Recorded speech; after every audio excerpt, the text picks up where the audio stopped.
अक्सर साधकों की ये जिज्ञासा रहती है कि राम राम जपने से कैसा प्रभाव होता है। हम नाम जप रहे हैं तो हम में क्या बदलाव आएंगे। राम नाम की रटना लगाने से साधक के जीवन में कैसा अंतर आ जाता है। हम आप निरंतर यदि राम राम राम राम राम रटते रहे तो आपका और मेरा जीवन कैसा हो जाएगा, उसका प्रभाव कैसा होगा, हम कैसे बन जाएंगे, हम क्या हो जाएंगे।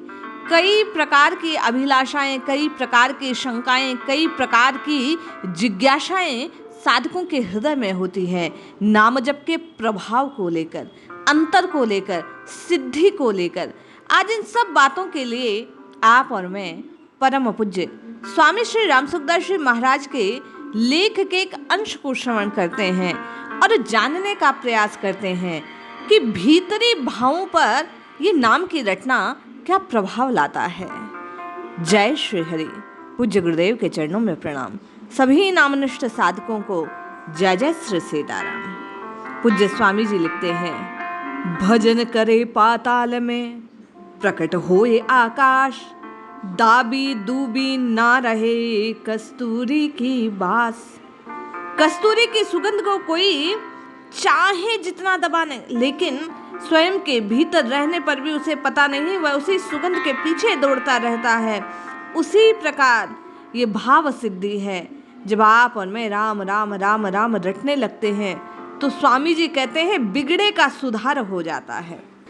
आजकल लोग भीतर की चीजों के बिगड़ने की परवाह नहीं करते। स्वामी जी कहते हैं भीतर से चाहे जितने काले हो पर बाहर की इज्जत, आबरू, पोजीशन ठीक बनी रहे, समाज में अच्छे कहलाते रहें, कोई उनके दोषों की तरफ दृष्टि ना करे, उनसे कोई पूछे नहीं हमारा क्या व्यक्तिगत जीवन है। यही बात को सुधार देता है भजन। तुलसी जो नर चतुर है, राम भजन लवलीन, पर धन पर मन हरण को वैसा भी परवीन। पूज्य स्वामी जी कहते हैं कि वास्तव में चतुर वही है जो भजन करे, अपने भाव को शुद्ध बना ले, अपनी आदत अच्छी बना ले। यदि भीतर के भाव को गंदा करे, बाहर से वाहवाही ले, धन का संग्रह करे तो वेश्या भी इस बात में प्रवीण होती है। फिर वो साधक क्या। साधक का कर्तव्य यही है कि नित्य निरंतर राम राम राम राम जपे। और जैसे दवाई खाने पर रोग मुक्ति होती है, उसी प्रकार नाम जपने पर स्वामी जी कहते हैं भीतर के भाव स्वतः शुद्ध हो जाते हैं और भाव की शुद्धि होने पर जीवन में प्रभाव गुप्त रखना चाहने पर भी संतों का प्रकट हो जाता है। पूज्य स्वामी जी लिखते हैं कि अपनी तरफ खींचने के लिए तमाशा, गाना बजाना आदि सब लोगों की वाहवाही के समान है, इनसे कोई लाभ नहीं। साधक जो सच्चा है राम राम राम राम राम रटने पर वह स्वयं रटकर आनंद को पाता है और उसके संपर्क में आने वाले को भी आनंद मिलता है। जैसे कस्तूरी की सुगंध से सब कोई मोहित रहते हैं, स्वयं हिरन भी और अन्य उसको जो भी उस सुवास के नजदीक आता है वे सब आनंद लेते हैं।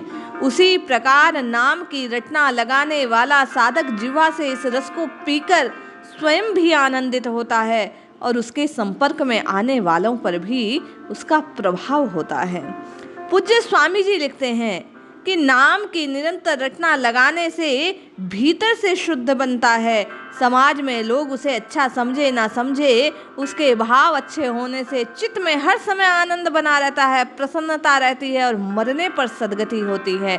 इहलोक और परलोक दोनों राम राम राम की रटना से साधक के सुधर जाते हैं। उसको भवपार जाने के लिए वही नौका के समान हो जाता है। स्वामी जी कहते हैं अच्छे बन जाएं हमारे हाथ की बात है। वास्तव में जो सच्ची बात होती है, सच्ची चीज होती है, वह छिपती नहीं, प्रकट हो जाती है। इसी प्रकार यदि आप और मैं निरंतर राम राम राम राम राम रटते रहे तो आपका और मेरा स्वभाव स्वतः परिमार्जित हो जाएगा, परिष्कृत हो जाएगा। आपकी और मेरी नाम की रटना सार्थक हो जाएगी, जीवन बदल जाएगा, हम आप आनंदमय हो जाएंगे, सत्य चित्त आनंद के स्वरूप राम जी की छाया बन जाएंगे। इसलिए जपिए, रटिए, पुकारिए, निश्चित लाभ होगा। जय श्री हरि।